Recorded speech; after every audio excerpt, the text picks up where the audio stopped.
Hi, everyone. Good morning. It's Monday. Happy Monday. And where did the weekend go, huh?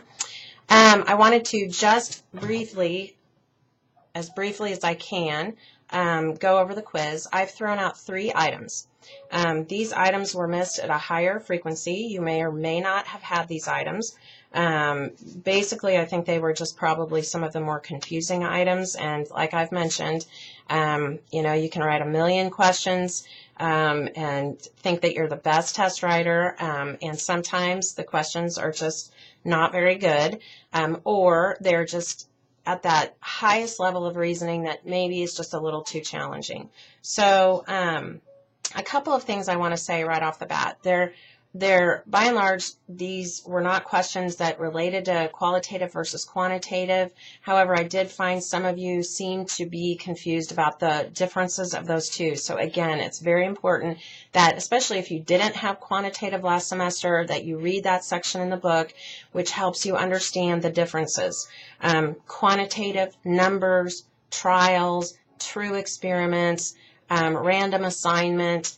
We're looking for numbers, we're looking for measurement, that's numbers or some kind of scaled system where we're looking overall though for numbers, generally with larger populations, bigger groups, those kinds of things, versus qualitative where we're observing, we're interviewing, we're getting the words, the descriptions, we're participating in an observation, or we're participating, actually engaged and interactive with the people that we're studying. And so really important that if you yourself think that that was something that was a struggle for you, make sure you go and re-review those. But in terms of the items I threw out, I want to talk about those 3.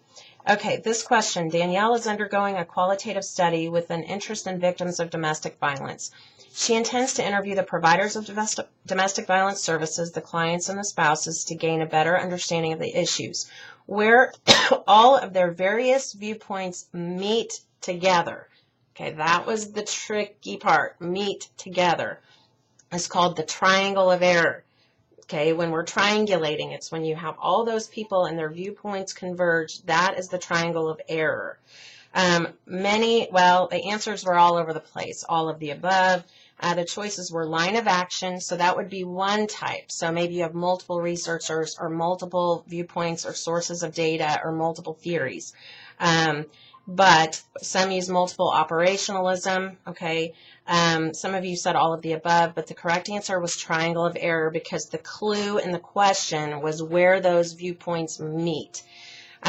Probably a little tricky, so I threw that one out. And again, part of test taking is to, and especially on down when you take your licensing exam, is to read that question carefully. Because on the licensing exam, there are no answers that are like completely, totally false. Whereas with the way that I test you in this course, there are some answers that are clearly false. And I give you true-false options, which is also something that the licensing exam doesn't do. But it's very important to read the question because the question will give you a clue as to what the answer should be, the most appropriate answer. But in that case, because the responses were so split, I can see where that's confusing. I didn't throw this question out, but I want to talk about it. Which of the following is not a reason that concepts must be clearly defined? Well, the answer is interpretive research is flawed. All research can be flawed.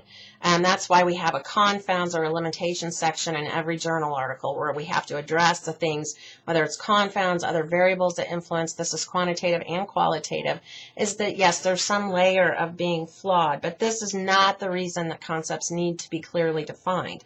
And so that's why the answer is, and because I asked it as a not question, I think that maybe added confusion. It wasn't missed at a high enough rate for me to throw it out, but I just wanted to address it.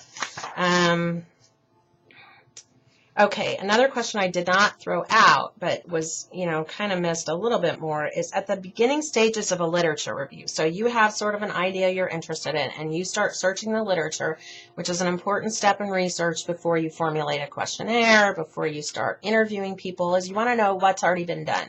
So you go and you review your literature. So in this stage, you should have a pretty broad literature review. If you're way, way, way too narrow, then you may miss out on some journal articles that have some relevance, but not maybe 100% relevance to your study. So some of you answered that the search in your literature review should be very, very narrow. No, that's not the right answer. It should be cryptic. That's a throwaway answer. No, it shouldn't be cryptic. Cryptic means like confusing. You don't want that. Then they should be restricted. Well, narrow and restricted are basically the same term. So I'm kind of giving you that one in the sense that if two words are basically the same, one of those is probably, both of them are probably not the right answer. So the answer that was correct is that the search should be varied. You should have a fairly open search in that moment. So if I'm interested in interviewing families who are undocumented, I don't want to just go to one real tiny specific issue. And part of the reason why is because I know there's not a ton of research on this. So I want to put in undocumented, just like you did for the article that you read, and then you had to find another article, is that, you know, if you were really narrow, you may have found that I can't find anything on this. So you were having to go broader, and some of you even picked articles written in other countries with other populations, and that was fine. So our literature review always sort of needs to start broad, and then we kind of narrow it down as we go along. And the last question that I threw out, oh no, wait, I got two more that I actually threw out. A researcher wishes to study behavior in a kindergarten classroom. The researcher sends home permission slips to parents with a statement asking parents to return a signed permission form for the child to participate. This is an example of, okay, passive consent, no, nobody chose that. Ethical consent, no, because that's not a term that we're using. It is ethical to get consent, but ethical consent was not the real terminology. Then I have active consent and informed consent. This question is confusing.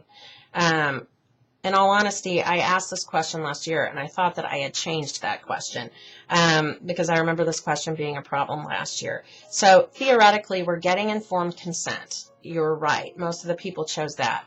My answer was active consent, and that you're actively sending home. So remember, you can have two types of consent. Active, where parents must, or whoever must, actually sign something in order for their child to participate in something. Or there can be a passive consent where it's, we just do this in the school, and if you don't want your child to participate, then you let us know. But otherwise, and that's a passive consent, where we're doing this intervention, and if you don't want your child to participate, then you need to let us know. So this was definitely an active consent, but it's also informed consent. So I threw it out. I get why it was, I get that. Very last one, I think is tricky. One new risk of internet research is that the anonymity of subjects is not well protected. Most of you answered true, and the answer is actually false. People can put anything on the internet. They can put anything under a screen name.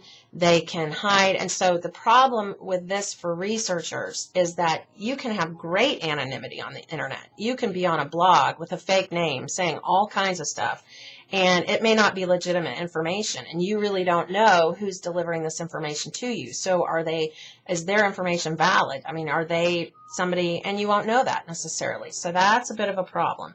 So, but I can see where some people might have been thinking, well, if you post a YouTube of yourself talking about something, your anonymity is not protected. Your name's out there, and it's all there for the world to see. So that is true. It's just for researchers and for internet research, we have to be very careful about, when we go, let's say, to Twitter, and we start collecting words and looking at phrases and things that people are saying. More often than not, we don't really know who that person is that's saying that. And so we don't know if that's somebody that has, I'll give you an example of, like, if you put in a medical problem, and then you get these supposed doctors that are giving you answers back, but we don't know if that's really a doctor. We don't really know who that person is. We may not know their credentials.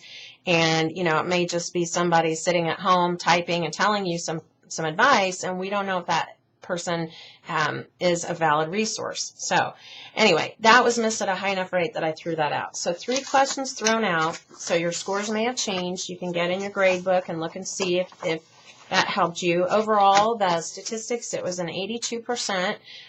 So for the first test, I think that's pretty good. We had lots of A's and B's. I'm sure there are some of you that are not quite happy with your scores. And what I would suggest to you is, again, to make sure that you're listening to the PowerPoints, that you are looking at the links, that you're spending enough time sort of digesting the content. But overall, I was pretty pleased, and you know, that is sort of maybe gives you some ideas of how I test for the next time, so that you see that, you know, there's some true false, there's some scenario questions, but remember, in analyzing the question, there may be a little nuance in the question that sort of helps point you in the right answer based on how I'm wording something, which is very much the way the licensing exam will be on down the line. You have a discussion board post due on Thursday night, so please make sure that you get in and post and respond on 2 different days. It reflects the Linda Tirado book, and I will make a video later on sort of discussing that, but that's your next thing to sort of concern yourself with. Otherwise, I hope everybody's doing well. I hope you watch the video, and stay dry. I guess it's going to be rainy this week. Anyway, take care, and I will be in touch soon. But remember, discussion board post Thursday night. Okay, and it'll take me, you know, it hasn't been taking me a full week to grade your discussions up till now, but it sometimes gets kind of close. So be looking for feedback within about a week. All right, take care. Have a great week.